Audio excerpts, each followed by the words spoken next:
中碎呢、叫做茶葉呢個動作，你叫擂茶。咁擂所以就有呢個名嘅啫。咁而我哋汕尾就叫鹹茶嘅，因為之後會加少少鹽落去嘅，所以我哋叫鹹茶。我哋譬如每一次我哋去人哋屋企或者人哋嚟我哋屋企咧，都一定會有呢一個鹹茶準備咗咧。家家戶戶就係靠譬如鹹茶，大家一齊係聯繫大家嘅關係啊，同埋係即係大家隔離鄰舍個互助互惠嗰個嘅即係感情啊咁樣嘅。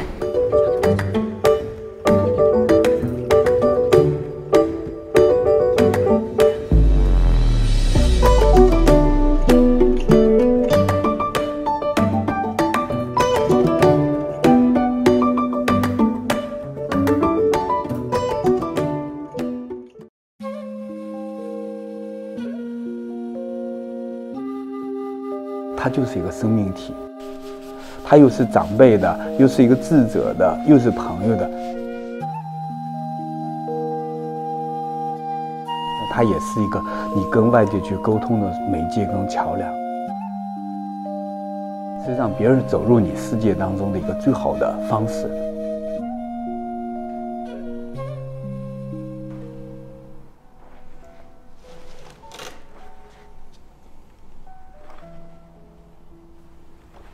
This method of making books, known as dragon scale bookbinding, first appeared more than 1,000 years ago in the middle of the Tang Dynasty. It brought together elements from scroll packaging and album packaging. It uses long paper as the bottom row, while pasting pages on top alternately. 收起来呢，它是一个手卷。打开来看呢，这个书呢。书页有规律的翘起，遇风则灵动翻飞。龙鳞装它分成2个部分，第一个呢就是底卷，还有一个最重要的就是叶芯的制作。整个的龙鳞装制作，尤其是对叶芯的制作，它是要几十道工序。如果稍微有些许的差距，或者毫米级的差距，其实我们会看到画面已经不再连贯，会出现你视觉的。不舒服的这种感受。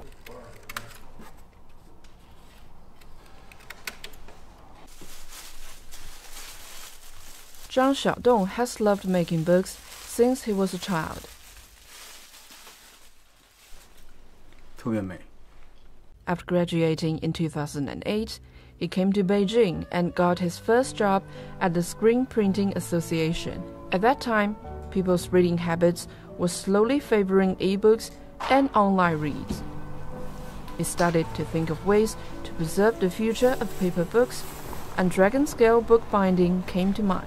就是我们的读书一定是从一个物体开始的，我们不是直接走入文字的，之后就催生了我去进行这种龙鳞装书籍的探索跟试制。The production of his first book, Diamond Sutra, took him 2.5 years.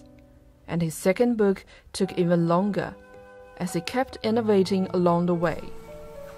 His efforts have allowed for an ancient method of bookmaking to be slowly revived in China. 那个时候是一种从一个痛苦当中回到一个极度的喜乐当中，就是反复的你被这种东西所锤炼，锤炼到最后你会发现啊，9981难，少一难，你可能你都完不成你要做的东西。